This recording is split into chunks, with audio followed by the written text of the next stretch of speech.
அனைவருக்கும் வணக்கம். நீங்கள் நம்ம சேனலுக்கு புதுசுன்னா பக்கத்தில் இருக்கிற பெல் பட்டனை அமைத்தி சப்ஸ்கிரைப் பண்ணிக்கோங்க. தொடர்ந்து எல்லா வீடியோக்களையும் நீங்கள் பார்க்கலாம். என்னடா நான் கேட்டுக்கிட்டு இருக்கேன், பதில் சொல்லாமல் ஐயோ பிரியாணி சிக்கன் எல்லாம் தட்டி விட்டாரு, போதையில் பயங்கரமாக ரகலை பண்ணுறாரு. சார் சொன்னால் கேளுங்க, கஸ்டமர்லாம் ஒரு மாதிரி பார்க்குறாங்க. பார்க்கட்டியா, பார்த்தா எனக்கு என்ன, காசு கொடுத்து பிரியாணி வாங்கியிருக்கேன். அவன் பீடி குடிக்கிறவனெல்லாம் எதுக்கியா கடைக்கு வேலைக்கு வைக்கிற? நீ அனுப்பின பிரியாணியில் சரக்கு வாடை வந்திருந்தா கூட சகிச்சுக்கிட்டு குடிச்சிருப்பையா.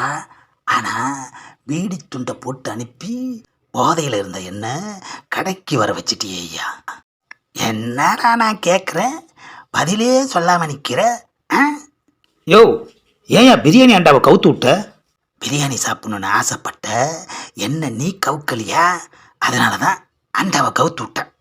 நீ இதுக்கு பதில் சொல்கிற வரைக்கும் நான் அப்படி ஓரமாக உக்காந்துருப்பேனே தவிர போக மாட்டேன். என்னது போலீஸ் வருது, பிரியாணி சாப்பிட வர்றாங்களோ? சார், இந்த கடையில் சாப்பிடாதீங்க, பிரியாணியில் பீடி துண்டு கிடக்கு. அந்த பிரச்சனை தான் இப்போ ஓடிக்கிட்டு இருக்கு. நீங்கள் வேறு கடையில் போய் சாப்பிடுங்க. அதை பற்றி விசாரிக்க தாங்க நாங்கள் வந்திருக்கோம். உங்களுக்கு ஃபோனே பண்ணிட்டாங்களா? ஃபோன் பண்ணாமல் வர்றதுக்கு நாங்கள் என்ன பொழப்பத்தா உட்காந்துருக்கோம்? நான் அப்படி சொல்லலையே போலீஸ். வழி விடு, நாங்கள் உள்ளே போய் விசாரிக்கணும்ல.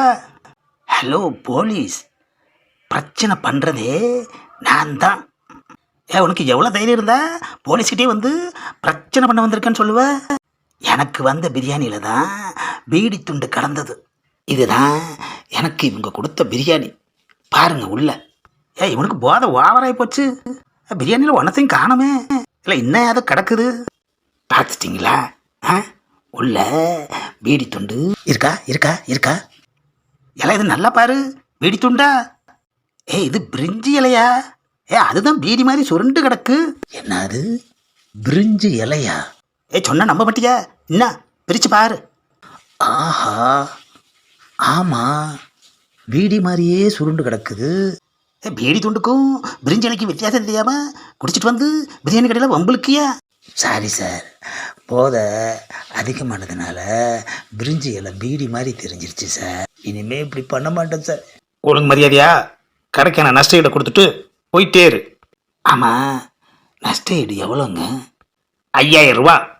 ஆஹா, 500 ரூபா சரக்கு குடித்ததுக்கு 5000 ரூபா அபராதம். A few moments later. ஆஹா, பீடி துண்டுன்னு சொல்லி அலப்பறை பண்ணதுக்கு 5000 ரூபா பிடிங்கிட்டாங்களே ஐயா.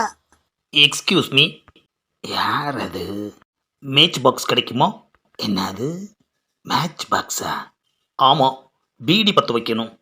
என்னது பீடியா?